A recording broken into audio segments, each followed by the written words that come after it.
매일 연습 강의 190번. 일반용 구체화 문제 2번입니다. 가족이 아무 의미 없어 라고 말할 때.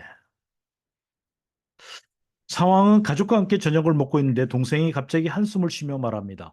솔직히 다 아무 의미 없어. 무슨 뜻인지 알 수 없지만 얼굴은 지쳐 보이고 마음은 무거워 보입니다.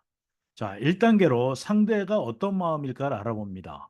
이 상대의 마음을 헤아리는 것은 상대의 마음을 읽고 표현하는 게 공감이기 때문에 공감의 말을 하기 위해서 살펴보는 겁니다. 감정은 허무하다, 답답하다, 외롭다, 지쳐있다, 의욕이 없다 라고 볼 수 있죠. 욕구는 누군가가 자기 마음을 알아주고 끝까지 들어주기를 원한다. 평가나 해결이 아니라 있는 그대로 위로받고 싶다. 이런 마음일 겁니다. 그다음에 생각은 내 삶에는 의미가 없는 것 같다. 또는 아무도 내 마음을 제대로 알아주지 않는다. 자, 그러면 여기서 공감의 말을 갖다가 상대의 감정을 읽고 표현해 보면 어떻게 표현하면 좋을까요? 이렇게 표현하면 어떨까요? 요즘 다 의미 없는 것처럼 느껴질 만큼 많이 지치고 힘들었나 보네. 이렇게 하면 어떨까요? 괜찮겠죠? 다음에 2단계는 어떻게 구체화할 수 있을지 한번 생각해 봅시다. 아무 의미 없어라는 말은 감정은 매우 강하죠. 근데 내용이 매우 모호합니다. 그래서 판단하거나 해석하기보다 언제, 어떤 상황에서 무엇이 그렇게 느꼈는지를 묻는 것이 필요하다고 생각합니다. 여러분 한번 만들어 보실래요? 자, 어떻게 이 구체화 질문을 할 수 있을까요?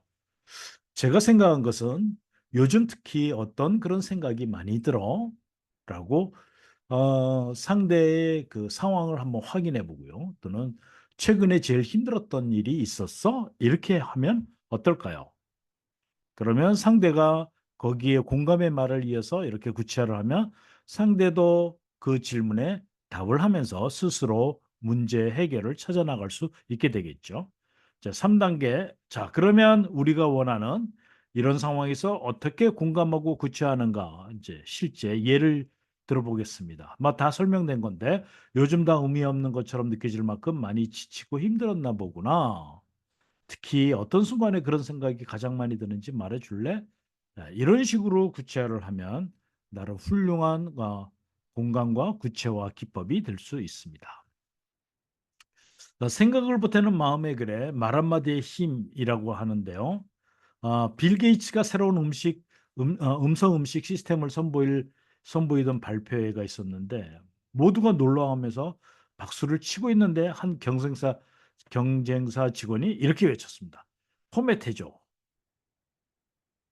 그러니까 어떻게 됐겠어요? 시스템이 무너지고 발표장은 웃음바다가 되었겠죠.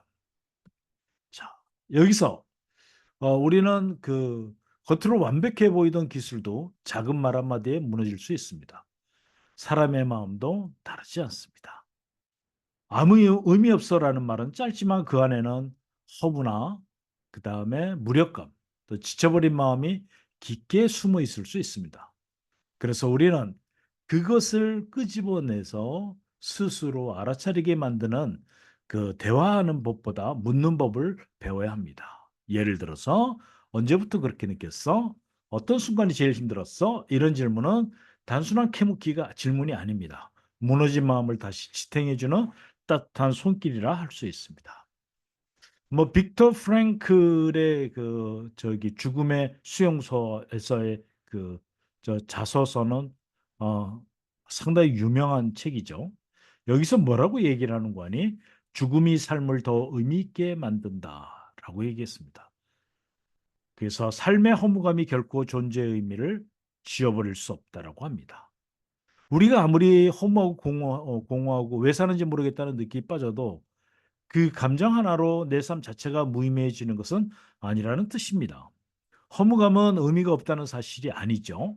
지금은 의미가 잘 보이지 않는 상태라는 얘기입니다.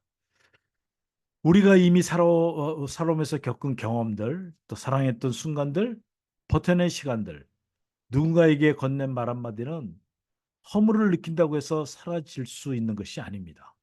그 모든 순간은 과거 속에서 이미 이루어진 의미로 남아 있고요.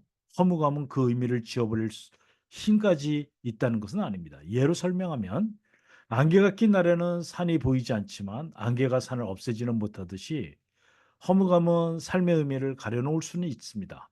그러나 존재 자체를 없애지는 못합니다. 어쩌면 아무 의미 있어라는 말조차도 사실은 의미를 찾고자 하는 몸부림일 수 있습니다.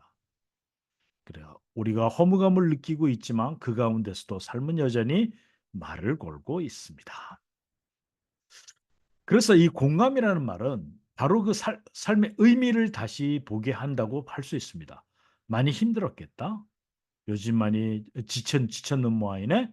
이 말 한마디가 상대의 고통을 무가치한 것에서 의미를 다시 바라볼 수 있는 경험으로 바꾸어 줄 수 있습니다. 그래서 공감은 삶의 의미를 가르친다라기보다도 다시 볼 수 있게 도와주는 역할을 한다고 우리는 말할 수 있습니다. 자, 오늘 배운 거 기억을 한번 해봅시다.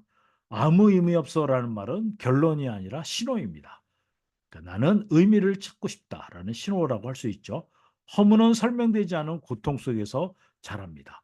허무가 있다고 해서 삶의 의미가 사라지는 것은 아닙니다. 구체화는 의미를 만들어내는 기술이 아닙니다. 의미로 가는 길을 여는 질문이라 할 수 있습니다. 공감은 상대의 삶을 해석하지 않고 다시 말할 수 있게 돕는 태도라고 할 수 있고요. 말은 멈췄을 때 끝나지만 마음은 이해받았을 때 다시 움직일 수 있습니다. 감사합니다. 소통과 공감으로 만드는 성공적인 행복한 인생 송송이었습니다.